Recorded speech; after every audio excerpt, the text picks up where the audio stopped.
Well,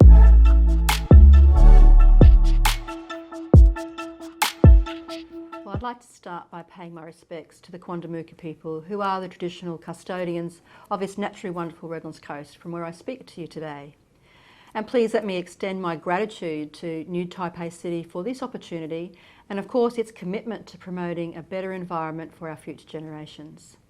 Your leadership in committing more resources to sustainable development goals is to be commended, and it is something that I am sure my council and South East Queensland neighbours can learn much from.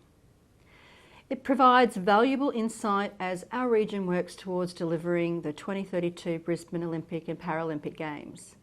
And your aspirations are very much reflected in the organisers' approach to the 2032 Games. Brisbane 2032 Olympics will be the first Games contractually obliged to operate as climate positive. And we are all committed to avoiding the legacies of huge debt and abandoned stadiums faced by some previous host cities. And instead, we hope to deliver positive transformations which will enhance the lives of all of our residents.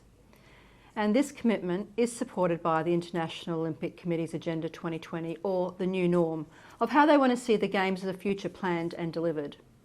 So thanks to the commitment, the 2032 Brisbane Olympic and Paralympic Games will be obliged to offset more carbon emissions than it actually produces. Ultimately, our Games must achieve something that has never been done before, and this will be no mean feat. In achieving a 2032 climate positive Games, our region will need to transform, and we have only 1 decade to do so. But we do have a head start, as more than 80% of the venues needed for the Games already exist. And there are plans for a predominantly electric powered Games fleet and to have more than 90% of our athletes and spectators using public transport to attend these events. Emissions reduction and climate positive legacies will be embedded in all decision making.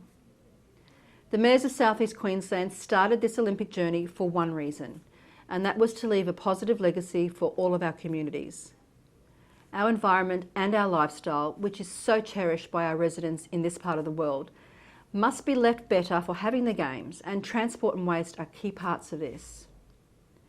A number of initiatives are being worked on to improve public transport and reduce reliance on private vehicles, reduce congestion and cut our carbon emissions.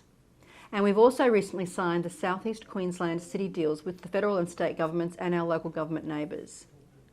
This deal in particular includes 105 million Australian dollars for resource recovery infrastructure to develop a region-wide approach to managing waste and progress the region to a circular economy. My council has partnered with Ipswich, Logan and other councils in our region to develop a waste alliance which will see a regional recycling facility built, one of 2 in the region, but this one will service all of our communities with the potential to handle up to 60,000 tonnes of recycling annually and reduce waste to landfill. The South East Queensland Council of Mayors has also had a Resilient Rivers program for many, many years, through which we collaborate, work together with our neighbouring councils to invest in improving our catchment, the quality of our waterways, and of course the health of one of our greatest joint assets, our beautiful Moreton Bay.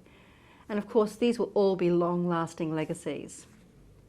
Now, as our Games Chief, Andrew Leveris, has pledged, the 2032 Brisbane Olympic and Paralympic Games will go down to the ground level of sustainability.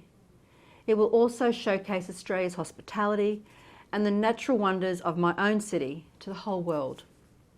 The bottom line is that the 2032 Games are forecast to deliver $8.1 billion in economic benefits to Queensland.